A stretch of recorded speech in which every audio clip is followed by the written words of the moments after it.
تازہ ترین ویڈیوز کے لیے ہمارا چینل سبسکرائب کر کے بیل آئیکن پریس کریں تاکہ آپ کو ملے ہر اپڈیٹ سب سے پہلے۔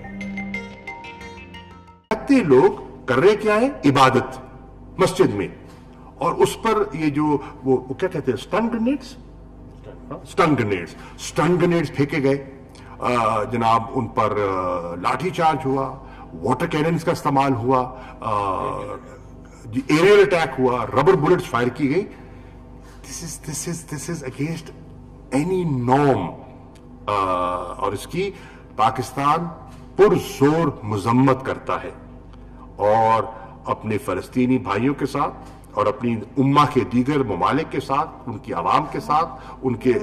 کے نقطہ نظر سے مکمل یکجہتی کا اظہار کرتا ہے۔ نمبر 1۔ نمبر 2، ان نے مجھ سے یہ بھی شیئر کیا کہ وہ سوچ رہے ہیں، اور اس پر بھی ہم تبادلہ خیال کر رہے ہیں، کہ ان حالات کو جس طرح سے ٹینشنز ایسکلیٹ کر رہی ہیں، ان کو ڈی ایسکلیٹ، ان کو ڈیفیوز کرنے کی ضرورت ہے، اور اس کے لیے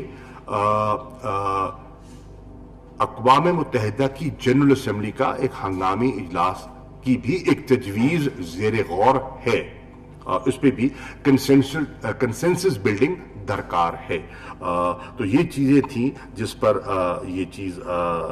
جس کو ہمیں ایڈریس کرنے کی ضرورت ہے، اور یہ فورسبل ایوکشن جو شیخ جراح کی جو نیبرہڈ ہے اس پہ جو ہو رہی ہے، اس کو فی الفور بند ہونا چاہیے، تشدد کو فی الفور بند ہونا چاہیے، انٹرنیشنل کمیونٹی کو فی الفور اس پر موبلائز ہونے کی ضرورت ہے، وہ اس سے غافل نہیں رہ سکتے۔ جب ہم کہتے ہیں کہ دنیا کو تشویش ہے کہ حماس کے لوگوں نے کچھ راکٹ فائر کر دیے ہیں، بالکل ہم نہیں چاہیں گے ایسکلیشن ہو، لیکن ان کو یہ تشویش بھی ہونی چاہیے کہ نہتے نمازیوں پر جو سٹن گرینیڈ پھینکے گئے، وہ کس ضابطے اور کس قانون کے تحت اس کی اجازت ہے، کون اس کو اجازت دیتا ہے، اور اس کو صرف نظر ہم کیوں کریں۔ تو ایک یہ چیز تھی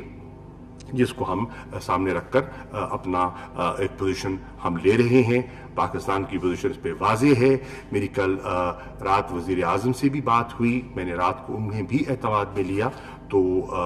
ہو سکتا ہے آج وہ اپنا نقطہ نظر بھی پیش کرے، کیونکہ ان کا بھی ایک نشست ہے جس پہ انہوں نے